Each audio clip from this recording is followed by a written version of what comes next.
नमस्कार दोस्तों। आज हम महाभारत काल के सबसे अंतिम अध्याय महाप्रस्थान यात्रा और स्वर्गारोहणी के बारे में बात करेंगे।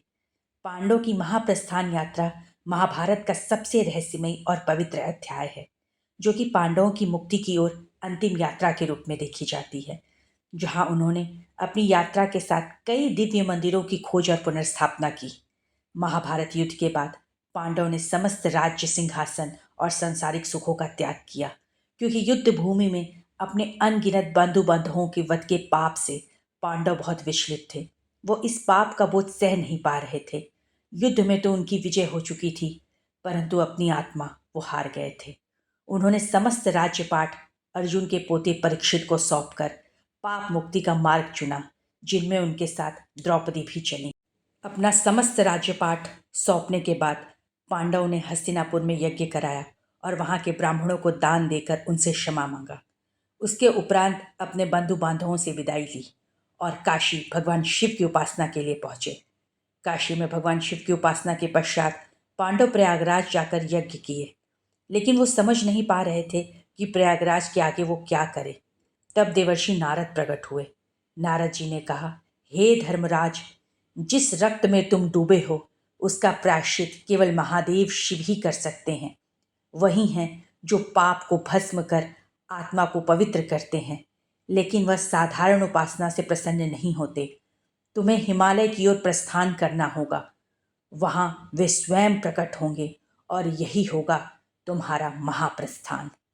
युधिष्ठिर ने भाइयों की ओर देखा और बोले, अब हमारा धर्म, तप और जीवन सब शिव को समर्पित है। यहीं से महाप्रस्थान की असली शुरुआत हुई।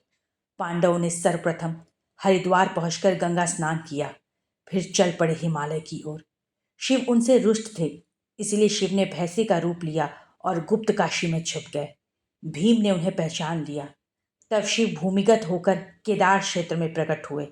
वहीं उन्होंने पांडवों को दर्शन दिया और कहा, तुम धर्म के लिए लड़े, इसलिए तुम्हें क्षमा करता हूं, पर अब मेरी उपासना कर अपने पापों को शुद्ध करो।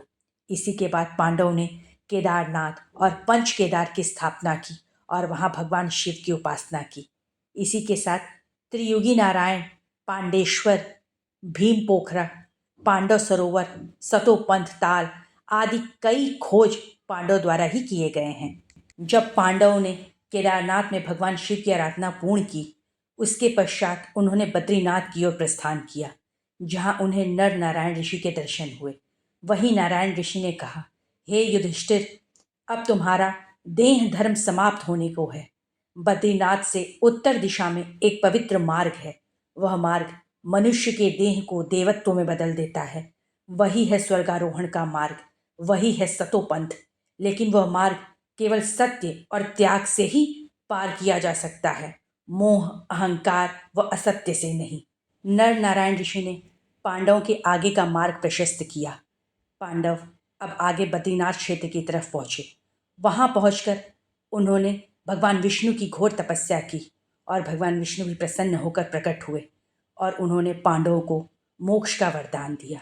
बद्रीनाथ में भगवान विष्णु की स्थापना के बाद अब महाप्रस्थान का अंतिम चरण यानी सतोपंथ मार्ग प्रारंभ हुआ। सतोपंथ मार्ग वही मार्ग है जहां से युधिष्ठिर और उनके भाई अंतिम बार हिमालय की ओर बढ़े। इसी स्थान को स्वर्ग का द्वार भी कहा गया। पांडव सतोपंथ ताल और स्वर्गारोहणी श्रृंखला की ओर बढ़े, साथ में द्रौपदी। किंतु एक कुत्ता भी उन्हीं के साथ आगे बढ़ने लगा, जो कि वास्तव में धर्मदेव का रूप था। स्वर्गारोहणी यात्रा में सबसे पहले द्रौपदी गिरी। माना जाता है कि वह स्थान भीमधुरा था, जो कि बद्रीनाथ के पास है, सतोपंथ की प्रारंभिक चढ़ाई में। थोड़ा आगे बढ़ने पर सहदेव ने अपना देह त्यागा, जो कि बद्रीनाथ से आगे नंदनवन के समीप है, जहां हिमनाद शुरू होते हैं। और आगे बढ़ने पर नकुल ने देह त्यागा, जो कि सतोपंथ झील की चढ़ाई के आसपास है, अर्थात सतोपंथ झील के पास। अब बारी अर्जुन की थी। चक्र तीर्थ, जो कि सतोपंथ झील के उत्तर दिशा में है, वहां अर्जुन ने देह त्याग किया। कहते हैं वहां भगवान विष्णु का सुदर्शन चक्र है। अब केवल भीम और युधिष्ठिर बचे थे, किंतु थोड़ा और आगे जहाँ स्वर्ग की सीढ़ियों जैसी आकृति शुरू होती है, वहीं पर भीम ने भी अपने प्राण त्याग दिए। अब युधिष्ठिर अकेले रह गए थे और साथ में वह कुत्ता। उन्होंने बिना पीछे देखे स्वर्गारोहण की ऊंचाइयां पार की।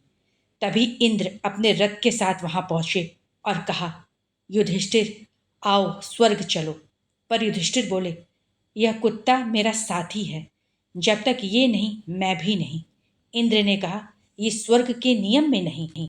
तभी वो कुत्ता धर्मदेव के रूप में प्रकट हुआ और बोला, युधिष्ठिर तूने सच्चा धर्म निभाया है, तू शरीर सहित स्वर्ग जाएगा। और इसी तरह युधिष्ठिर देह सहित स्वर्ग गए। मानव इतिहास में एकमात्र ऐसे व्यक्ति जिसने सशरीर स्वर्गारोहण किया। तो दोस्तों, पांडवों की इस महाप्रस्थान यात्रा में जैसे जैसे ऊंचाइयां बढ़ती गईं, पांडवों की देह धरती पर रह गई और आत्मा स्वर्ग की ओर। हर एक गिरा, किसी मोह, किसी अहंकार, किसी अभिमान के कारण। और अंत में युधिष्ठिर धर्म का प्रतीक बने और अंधेरे हिमालय में प्रकाश बनकर सशरीर स्वर्गारोहण किया। स्वर्गारोहणी आज भी वही हैं जहाँ धरती और आकाश मिलते हैं और जहाँ मनुष्य अपने अहंकार को मिटाकर स्वर्ग की ओर बढ़ सकता है। तो ये थी पांडवों की महाप्रस्थान और स्वर्गारोहणी यात्रा। उम्मीद है ये वीडियो आपको पसंद आया होगा। बहुत बहुत धन्यवाद।